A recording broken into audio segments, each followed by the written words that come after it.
নমস্কার বন্ধুরা, আপনাদের সঙ্গে শেয়ার করছি আজকে একটি সকালের জল খাবার। মাত্র কয়েকটা উপকরণ দিয়ে এটা আপনারা বানিয়ে নিতে পারবেন। এখানে আমি ছোট বাটিতে 1 বাটি সুজি নিয়েছি, আর যতটা সুজি নেব ততটাই আমি আটা নেব। এরপর পরিমাণ মতো লবণ দিয়ে দেবো আর অল্প একটু জিরে। এরপর অল্প অল্প জল দিয়ে আমি ব্যাটারটা গুলে নেব।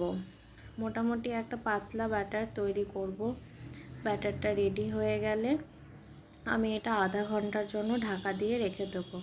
আপনাদের কাছে সময় না থাকলে এটি আপনারা 10 থেকে 15 মিনিটও আপনারা সেট করার জন্য রাখতে পারেন। এরপর ব্যাটারটা দেখুন এরকম সেট হয়ে যাবে।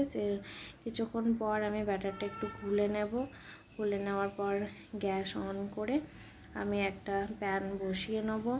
প্যানটা গরম হয়ে গেলে এর মধ্যে অল্প সাদা তেল, এখানে আপনারা ঘিও ইউজ করতে পারেন।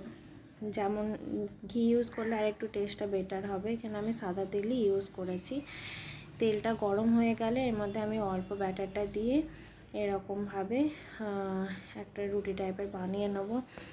উপরের দিকটা হয়ে গেলে ওপরে আমি অল্প একটু তেল ব্রাশ করে দুদিকটা আমি ওলট পালট করে ভালোভাবে সেঁকে নেব। দেখুন কি সুন্দর একটা চিলা টাইপের হয়ে গেছে। এটা আপনারা সুজির চিলাও নাম দিতে পারেন। খুব ভালো লাগে খেতে, সকালে বা বিকালে জল খাবারের জন্য, বা বাচ্চাদেরকেও বানিয়ে দেবেন, খুব ভালো লাগবে খেতে তাদের। আর একটা এখানে বানিয়ে নিচ্ছি।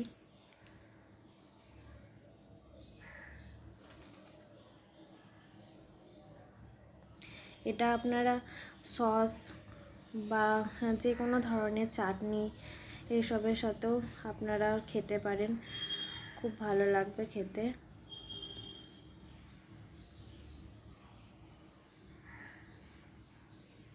দেখুন এখানে আমার গরম গরম চিলা রেডি।